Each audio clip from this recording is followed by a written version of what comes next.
The movie called The Battle Road to Victory handles a story about a certain place called Pongho-dong with its great Korean historical background. The main topic of the work is the war which Koreans start to stand against the power of Japanese when their power grew until almost all Korea's possessing land were devastated. The very last land left is called Pongho-dong. The movie depicts all the harsh efforts Koreans had to put in for protecting our lands by patriotism from the Japanese. To start with, the main character of the story is named Hwang Hae-chul and Lee Jang-ha. Hae-chul is a very well-known fighter with his great skills of using swords and guns to fight one another, like Japanese soldiers.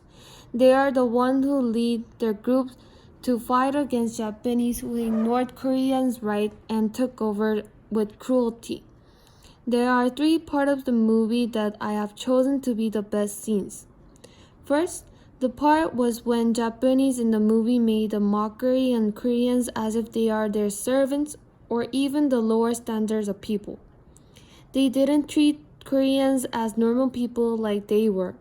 It made me sad when all people just had to surrender in front of Japanese soldiers. The part of the movie when it was emphasized was when a young boy who was playing with his kite got shot in front of his older sister.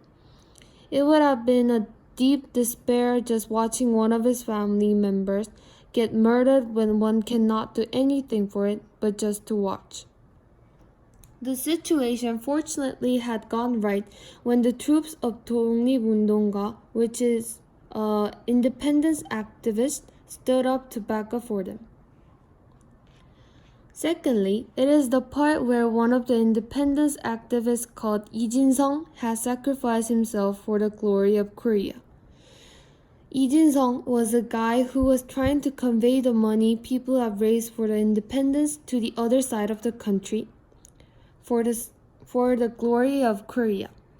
During his trip, he had to face many Japanese soldiers blocking him out. Eventually, after him passing the money to other independence activists, he fought against Japanese soldiers on horses until the last, shouting out the independence of Korea. Last but not least, the top part where it inspired me was the ending part of the movie. At last, all independence activists from every different kind of places gathers in order to help our Korea soldiers to fight against Japanese, including a Korean general called Hong Bom-do, who had left all his soldiers for Hwang Hae-chul, Lee Jang-ha, and a lot of soldiers gathered when they were in trouble fighting the last Japanese soldiers suffering from the pain from grenades and swords and guns. In this part, the movie reminds of the quote or the highlight of the quote saying, "Yesterday's farmer can be an independent army today," which Hwang Hae-chul had said before in the movie. The quote helped remind people of how the power of patriotism of one country for their own independence is strong. Thank you for listening.